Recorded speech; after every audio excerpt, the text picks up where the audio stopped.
Hello everyone, research paper লেখার সময় আপনার কি অ্যাবস্ট্রাক্ট এবং ইন্ট্রোডাকশন নিয়ে কনফিউশন হয়, অথবা মনে হয়ে থাকে কখনো যে অ্যাবস্ট্রাক্ট আর ইন্ট্রোডাকশন তো একই জিনিস, আসলে কোনটাতে কি লিখবো, অথবা বুঝতে পারেন না যে আসলে মূল পার্থক্যটা কোথায়? যদি উত্তরগুলো হয়ে থাকে হ্যাঁ, তাহলে এই ভিডিওটি আপনার জন্য।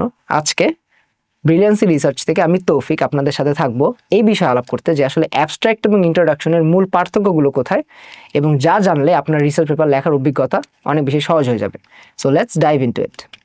প্রথমত, অ্যাবস্ট্রাক্ট কখনো ইন্ট্রোডাকশনের রিপিটেশন নয়।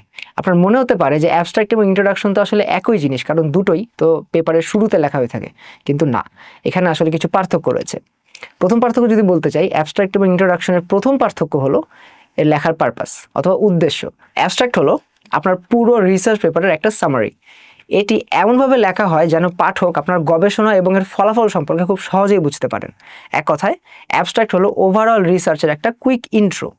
অন্যদিকে ইন্ট্রোডাকশন হলো আপনার গবেষণার প্রেক্ষাপট সম্পর্কে জানায়, পাশাপাশি এটি গবেষণার গুরুত্ব ব্যাখ্যা করে, পূর্ববর্তী গবেষণা নিয়ে আলোচনা করে এবং আপনার গবেষণার উদ্দেশ্য নির্ধারণ করে। এগেইন এক কথায়, ইন্ট্রোডাকশন হলো রিসার্চ পেপারের একটি প্রবেশদ্বার। দ্বিতীয় পার্থক্য হলো এর দৈর্ঘ্য অথবা লেন্থ, অর্থাৎ কতগুলো শব্দের মধ্যে হওয়া উচিত। অ্যাবস্ট্রাক্ট সাধারণত 200 থেকে 400 শব্দের মধ্যে সীমাবদ্ধ থাকে।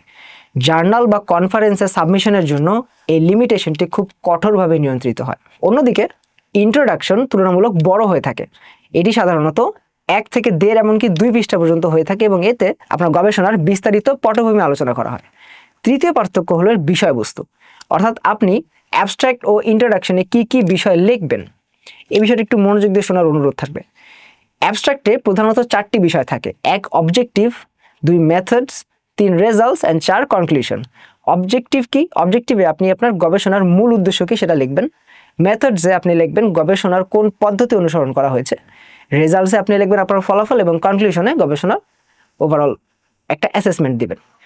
এখানে কোনো ব্যাকগ্রাউন্ড ইনফরমেশন বা রেফারেন্স বা কোনো ইনটেক্স সাইটেশনের দরকার নেই।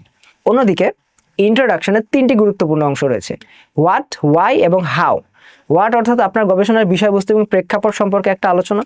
ওয়াই অর্থাৎ আপনার গবেষণাটি কেন গুরুত্বপূর্ণ এবং আপনি এই বিষয় নিয়ে গবেষণা কেন করছেন। এবং হাউ অর্থাৎ পূর্ববর্তী গবেষণাগুলো এই বিষয়ে কি বলছে এবং আপনার এই বিষয়ে মতামত কি এবং আপনার রিসার্চ পেপারটি নতুন আসলে কি অবদান রাখবে। ইন্ট্রোডাকশনে কিছু ফ্যাক্টস, ফিগার, কোড বা স্ট্যাটিস্টিক্স যোগ করলে এটি আরও আকর্ষণীয় হয়ে ওঠে। কিন্তু মাথায় রাখতে হবে, ইন্ট্রোডাকশনে আপনার রিসার্চ পেপারের কোনো রেজাল্ট বা কনক্লুশন আগে থেকে লেখা যাবে না। এর একটি গুরুত্বপূর্ণ বিষয় হলো অ্যাবস্ট্রাক্টে গবেষণার ফলাফল এবং উপসংহার থাকে, কিন্তু ইন্ট্রোডাকশনে তা থাকে না। তাহলে খুব সংক্ষেপে যদি বলতে চাই, অ্যাবস্ট্রাক্ট হলো একটি সারসংক্ষেপ যেখানে পুরো গবেষণার মূল বক্তব্য থাকে, এবং introduction on the other hand হলো ভূমিকা, যেখানে গবেষণার ব্যাকগ্রাউন্ড এবং গুরুত্ব ব্যাখ্যা করা হয়। অ্যাবস্ট্রাক্ট হয় ছোট, 200 থেকে 400 শব্দের মধ্যে, কিন্তু ইন্ট্রোডাকশন হবে বড়, 1.5 থেকে 2 পৃষ্ঠার মধ্যে। অ্যাবস্ট্রাক্টে ফলাফল ও উপসংহার থাকে, কিন্তু ইন্ট্রোডাকশনে শুধুমাত্র গবেষণার ভূমিকা সম্পর্কে আলোচনা করা হয়। এই তাহলে ছিল অ্যাবস্ট্রাক্ট এবং ইন্ট্রোডাকশনের খুব শর্ট একটা ভিডিও, যেখানে এদের পার্থক্য নিয়ে আলোচনা করা হয়েছে। যদি আপনি রিসার্চ পেপার সংক্রান্ত যে কোনো হেল্প চান অথবা আরও দক্ষতার সাথে রিসার্চ পেপারগুলো কমপ্লিট করতে চান, তাহলে আমাদের পেপার রাইটিং অ্যাসিস্ট্যান্সি থেকে সাহায্য নিতে পারেন, এবং এই বিষয়ে যে কোনো প্রশ্ন থাকলে কমেন্টে জানাতে পারেন। পরবর্তী ভিডিওতে আবার দেখা হবে। Thanks for staying with Brilliancy research.